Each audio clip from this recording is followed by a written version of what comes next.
toutes les deux, parce que des nouveaux aphrodisiaques, Oui. moi je veux bien, hein, je veux bien. Enfin, des nouveaux, vous allez voir ce que je vais vous en dire. Moi, il commence à faire beau. Là, il y a eu une petite averse. On est sur Paris. Il y a eu un petit orage tout à l'heure. Mais avec les beaux jours, on pense au sexe. On pense aussi au rafraîchissement. Alors, au pays des desserts insolites, on connaissait, alors c'est parce que je me suis documenté, parce que vous allez voir, c'est des choses qu'on connaît pas forcément. On connaissait les crèmes glacées à la bière, au lait maternel, j'ai screené les trucs, ça existe. Certaines fluorescentes pour briller dans l'obscurité, ok. Mais alors aujourd'hui, ça c'est la grande mode, hein, surtout outre-Atlantique, la glace se déguste au Viagra. C'est le maître glacier britannique Charlie Francis Harry qui a inventé The Arousal, ça veut dire l'excitation, l'éveil en français, une crème bleue saveur champagne aux propriétés aphrodisiaques. D'accord, mais vous l'avez essayé, Philippe? Alors, mais j'en ai commandé, je ne l'ai pas encore essayé. Mais en réalité, aucune trace de sildenafil, hein, la molécule du Viagra, bien sûr. qui n'est livrable. Cela dit, sur le plan marketing, c'est pas mal trouvé. Oui, voilà, c'est ça.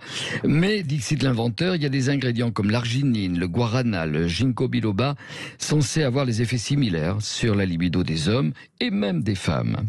Quant au goût, il ressemblerait pour certains à celui du chewing-gum ou de la barbe à papa. On est dans le marketing, c'est de bonne guerre. C'est pour les schtroumpfs. C'est pour, pardon, je vous en bafouillais. Oui, mais vous savez, ces petits êtres bleus, là, les schtroumpfs. Ouais, c'est parce que vous avez pris trop de Viagra. Mais non, mais on est perturbé. On peut pas dire lait maternel, il faut dire lait des gens qu'on aime bien. On a vu tout à l'heure. D'accord. Oui. Alors en 98, je reviens à la découverte du Viagra. En 98, l'année où est apparu le Viagra, j'ai retrouvé ce menu d'un restaurateur de Haute-Savoie qui proposait un menu, il le signalait, réservé aux adultes, comportant des langoustines troussées, sur bisque de homard, mais surtout en plat de résistance, une piccata, ce sont des fines tranches de bœuf, piccata sauce Viagra. Bien sûr qu'il n'y avait pas de Viagra non plus, mais le menu était accompagné d'un avertissement envers le fameux médicament contre l'impuissance, et le restaurateur se posait en sauveur de l'andropause. Alors on se rend compte que pour ces deux, la glace ou le menu, il n'y a évidemment pas de molécules de Viagra, mais que c'est la seule suggestion d'un aphrodisiaque qui permet certainement d'avoir des effets. Alors c'est connu dans les médicaments traditionnels. C'est l'effet placebo, oui, bien sûr. Oui, alors c'est plus que placebo, mais on va voir comment. Que sont les nouveaux aphrodisiaques? Les vrais, il n'y en a pas beaucoup, il n'y en a pas vraiment. Il y a, vous savez, la cantaride, qui est cet insecte méditerranéen, mais attention, dont se servait le marquis de Sade. C'est un irritant de la vessie et qui va donner des érections réflexes. Alors ils sont très mal d'ailleurs lors d'un banquet où Sade les avait conviés. C'était au 2e étage, il y en a 3 qui ont sauté par la fenêtre, il y a eu un mort.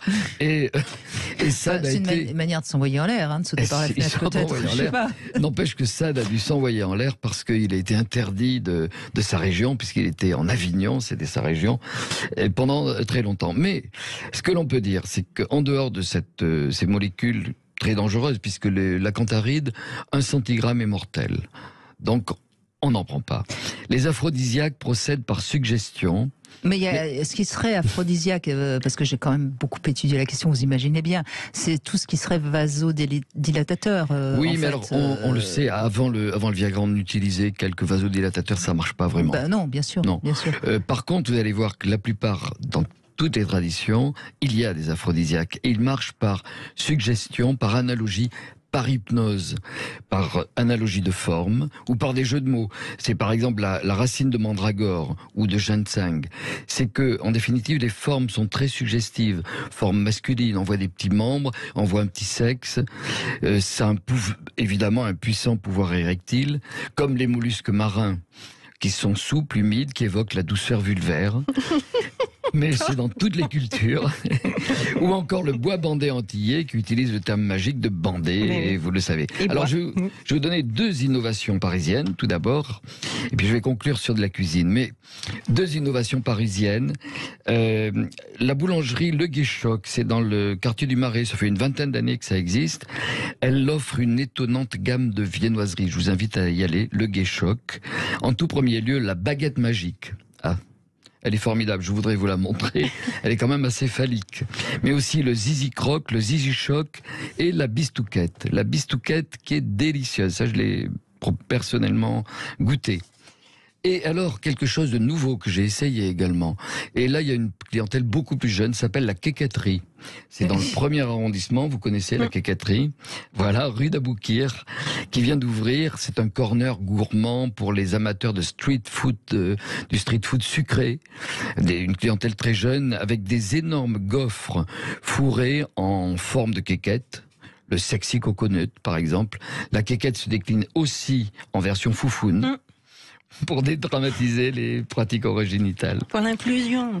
Alors c'est très très drôle, hein. Oui. Je les mettrai sur mon blog demain pour ceux qui veulent les voir.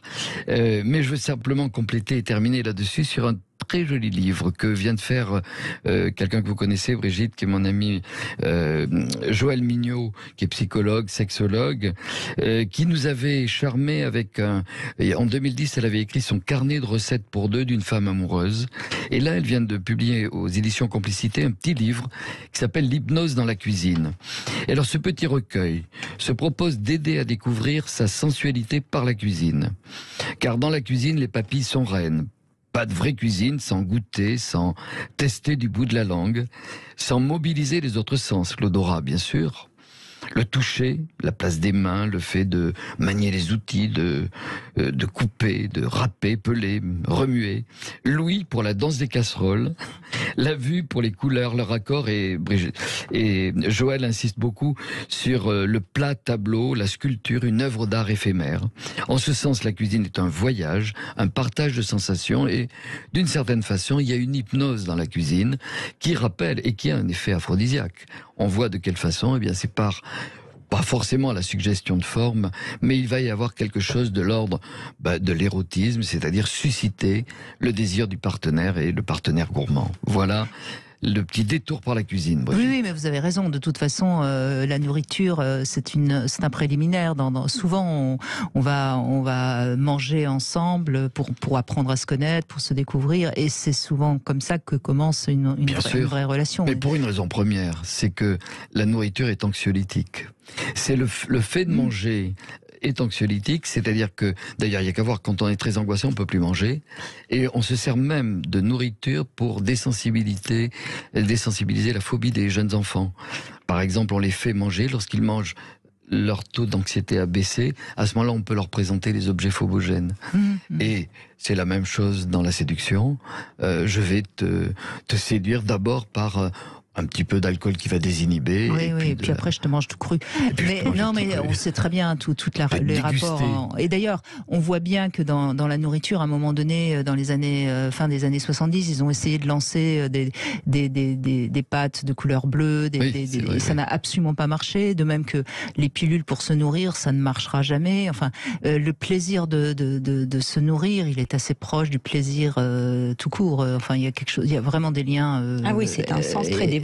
C'est l'oralité, c'est le premier qu'on développe aussi, la bouche, le goût. Bien sûr, et il y a une sensualité, et puis même il y a tout un érotique, même dans beaucoup de cultures, il y a une érotique, j'allais dire, de la cuisine. Bien sûr. Mange. Non, mais je trouve que c'est très très important et moi je trouve d'ailleurs que c'est un peu un reproche que je ferais aux couples qui sont des couples au long cours. Ils finissent par oublier ce moment de complicité qu'il peut y avoir dans la nourriture, justement.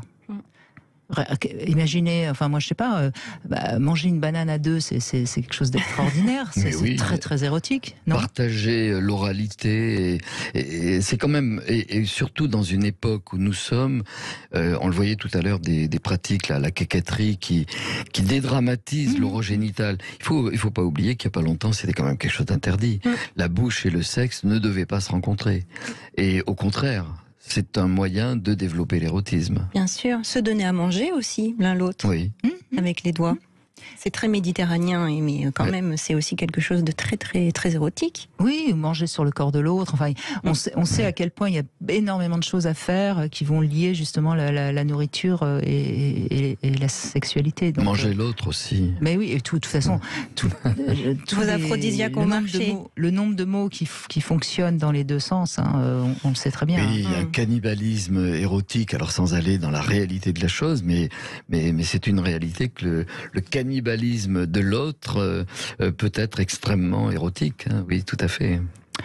Et oui, on va se boire et on va se goûter les uns les autres. On va se déguster. Merci en tout cas Philippe Breneau. On vous retrouve bien sûr sur votre blog et demain donc vous allez publier ce blog sur les nouveaux aphrodisiaques et puis on vous retrouve ici, évidemment dans de nombreux livres. Et puis ne vous inquiétez pas, Philippe Breneau va bien. Il a fait un petit accident comme ça. Oui, ça va mais bien. ça va bien. Il est sain et sauf. Il a juste ouvert son. Oui, parce qu'il y a un petit peu de effectivement, j'avais pas vu. Bah oui, on peut vous voir sur YouTube. L'émission est retransmise sur YouTube. Merci beaucoup, ça va très bien. Mais c'est juste parce que vous avez ouvert votre dernier chakra. Donc voilà. Voilà. Saint-Philippe, merci. Merci à vous. À bientôt. Allez, une petite pause et on revient sur le toucher avec vous au 0826 300 300.